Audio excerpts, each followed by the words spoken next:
Hi, welcome to FitTech Videos. This is video 2 of the advanced self-triggering. And in video 2 we're going to focus on lower back pain. It's a very common issue that I deal with in my practice. But I'm going to show you today how to help yourself with a bit of lower back pain, a little bit of lower back discomfort, lower back pain. Obviously, this is not a cure for hectic things. If you got an issue, please go and see a medical practitioner. This is just if you're constantly having lower back niggles and tightnesses and stiffnesses and stuff. It often comes from just daily sitting and too much stuff that we do. So this is to help you with that, and it makes a huge difference. So obviously I'm always working with a little bit of a hand towel where necessary over the skin, but for the sake of this video I'm not going to use it because I want you to see if I'm working over the skin. I want you to see where I'm pressing. Otherwise I'm going to be working over the clothes and I don't need the cloth. So I'll put that one side. Okay, for the lower back pain, many times people come and they expect me to work purely on their back. And when people have lower back pain, I get a lot of people come in and say, I rolled my back the whole day yesterday and it just didn't help. And that's because generally lower back pain doesn't come from the lower back. It actually comes from the legs generally more. Also abdominal muscles that are tight, but it's from sitting. We sit a lot, so our psoas, our anterior sling system gets very tight, which is the abdominals, the psoas, the quads. This is something that we're going to go through in the activation stimulation videos. But with the lower back pain, in order to help it, I always start with the quads and the psoas. So very important to get your psoas stimulated. So what I'm going to be doing is I'm going to show you how to stimulate those in this video. So what we're going to do, instead of me lying on the floor, for the sake of the video, I'm going to act as if the wall is the floor. So if you're lying on the floor on your bed, you can go in and just on the crest of your pelvis, on the point of the pelvis, before it goes down into the groin or into the pubic area, then you just push 2 fingers up at 45-degree angle towards your belly button. You're going to push it up there and you're going to gently bend the knee up and take it down. So just a little bit of stimulation, not too hard. Bend it up and take it down. That will help to stimulate and release your psoas. Then you want to go in and release your quads. Very important to get into the quads. So there's a few ways of doing it. I'm going to show you one of the ways. I like to use a stability ball. You can use a bench, a couch, whatever you want.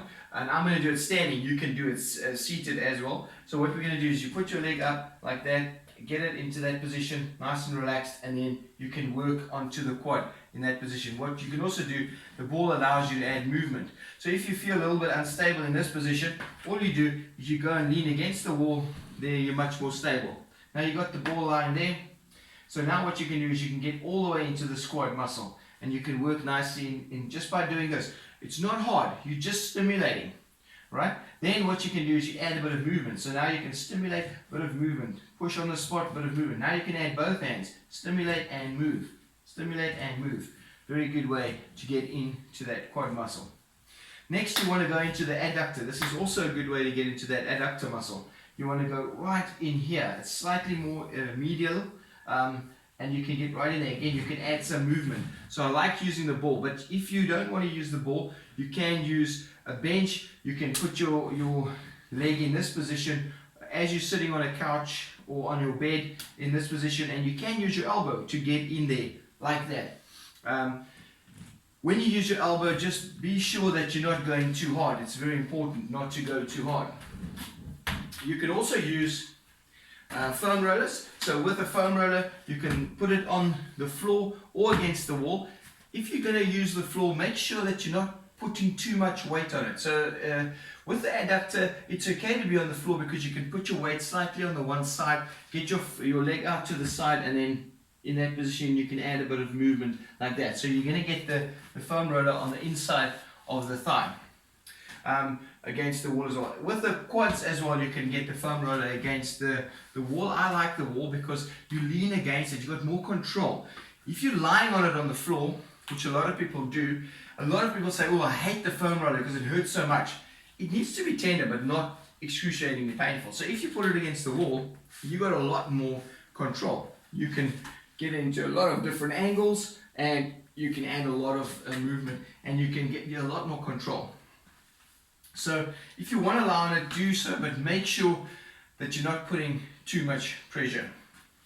That's very good to use. You can also use a cricket ball. For the adductor, it's a little bit tough to get the cricket ball in there because it's a bit small, so the foam roller would be better for the adductor, but for the quad, the cricket ball works well.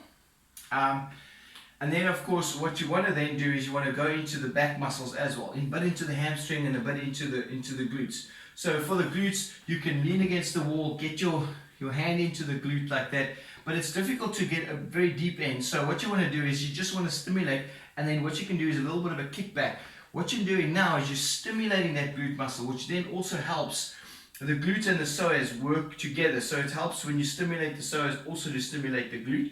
And then to release it a bit deeper, you take the ball and you can go in against the wall. Now, what I do is I always take the weight off the leg that I'm triggering.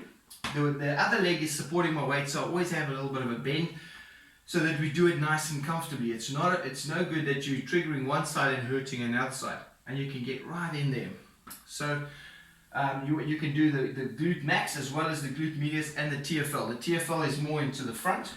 So all of those things can be done as well with your foot on the ball. When you sit, putting your foot out, you can lean against the wall and just put your foot out like this, and you can get right up into this muscle and just add a bit of movement like this. So the TFL sits up here, the medial glutes here, glute max over here. All of those muscles are important to help release the lower back. Then of course your hamstring. So a very good way to get into the hamstring. A lot of people use the foam roller to sit on, get into the hamstring like that. So imagine this is the floor, I'm sitting on and I'm then rolling with the hamstring. It's an okay way to do it. I don't like it. I'll show you a nice way to get into the hamstring. So again, I've got my ball. I'm going to use the wall for stability. I've got the knee on this. Why I like the stability ball is because it adds a little bit of, it's not rigid, so it's more movement able. Now in this position, it's nice and relaxed. I can get right into that hamstring, and then I can add movement as well while I'm triggering it. So you can get right into that hamstring there, and you can get good triggering done yourself. This is obviously, the hamstring muscle is obviously a muscle that's really nice for if you have a partner. Look at the partner assisted videos, they can get hold of your hamstrings. But if you don't have a good partner, I mean a good one, if you don't have a partner, then you can just get in there yourself. Very, very nice way to get in. What I like about this type of releasing that I'm showing you, with the quads or with the hand, it's not a lot. A lot of people think you need to go extremely hard and give a lot of force in order to release, but you don't. You just need to stimulate that muscle, and it makes a huge difference. Last but not least, we get into the lower back itself. So what you want to do is right onto the pelvis. You want to get your hands right on top of the pelvis. Now I'm going to show you your QL runs here from the spine down into the pelvis, and this side QL works with this leg. So adductor, medial glute, TFL, and this QL work together. So when I'm standing on one leg, this leg is stabilizing, this QL is stabilizing the upper body.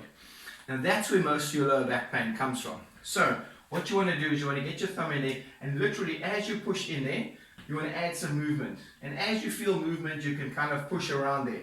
So it's not about hard, it's about giving little pushes as you're moving. So as you feel the muscles contracting, you can feel where to push, and as you go, you'll feel, oh, there's a good spot, there's a good spot. It's not about digging in there and holding it and bruising it. That your body doesn't like. So the way I work it as well is I get in there. So what you can also do is add a bit of movement forward and back, and then add side to side movement and up and down. So getting right in there. And then what you can do is go right on top of the pelvis just as a stimulation. That's again, the activation and stimulation we'll get into in further videos, but that's a really good way to get into that QL. All of those things will help take pressure off your lower back. Hope you enjoyed that. Thanks for watching.